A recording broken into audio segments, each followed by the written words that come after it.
1971 சட்டமன்ற தேர்தலின் போது காங்கிரஸ் கட்சி இந்திரா மற்றும் காமராஜர் தலைமையில் இரண்டாக உடைந்திருந்தது. இந்திரா காந்தி தலைமையிலான இந்திரா காங்கிரஸ் திமுகவுடன் கூட்டணி அமைத்தது. காமராஜர் தலைமையிலான ஸ்தாபன காங்கிரஸ், ராஜாஜியின் சுதந்திரா கட்சி உள்ளிட்டவை இணைந்து தேர்தலை எதிர்கொண்டன. முந்தைய இரு தேர்தல்களிலும் காங்கிரஸை ஆதரித்து பரப்புரை செய்த தந்தை பெரியார் திமுகவுக்கு ஆதரவாக வாக்கு சேகரித்தார். இத்தேர்தலில் திமுக பிரம்மாண்ட வெற்றி பெற்றது. 72.10 விழுக்காடு வாக்குகள் பதிவாகின.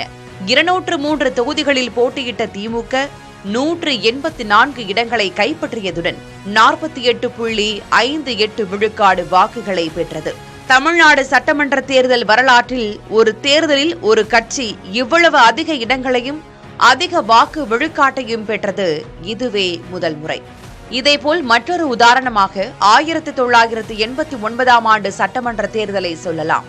1987 எம்ஜிஆர் காலமான பிறகு ஜானகி அணி, ஜெயலலிதா அணி என இரண்டாக உடைந்தது அதிமுக.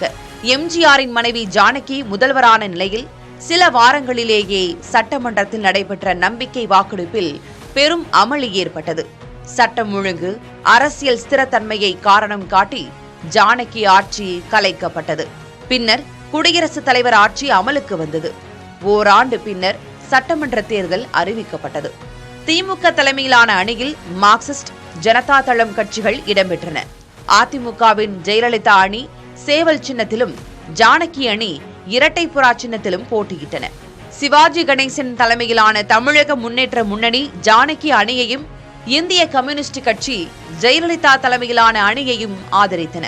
காங்கிரஸ், ஐக்கிய பொதுவுடைமை கட்சி, இந்திய முஸ்லிம் லீக் ஆகியவை மூன்றாவது அணியாக களம் கண்டன. சில பிரச்சினைகள் காரணமாக மருங்காபுரி, மதுரை கிழக்கு தொகுதிகளை தவிர்த்து 232 தொகுதிகளுக்கு மட்டும் தேர்தல் நடைபெற்றது. 69.69 விழுக்காடு வாக்குகள் பதிவாகின. 202 இடங்களில் போட்டியிட்ட திமுக 150 இடங்களில் வெற்றி பெற்று ஆட்சி அமைத்தது. 33.20 விழுக்காடு வாக்குகளை பெற்றது திமுக. ஜெயலலிதா அணி 27 இடங்களிலும், காங்கிரஸ் 26 இடங்களிலும் வெற்றி பெற்றன. ஜானகி அணி ஒரே ஒரு இடத்தில் மட்டும் வென்றது. சிவாஜியின் தமிழக முன்னேற்ற முன்னணி போட்டியிட்ட 49 இடங்களிலும் தோல்வி அடைந்தது.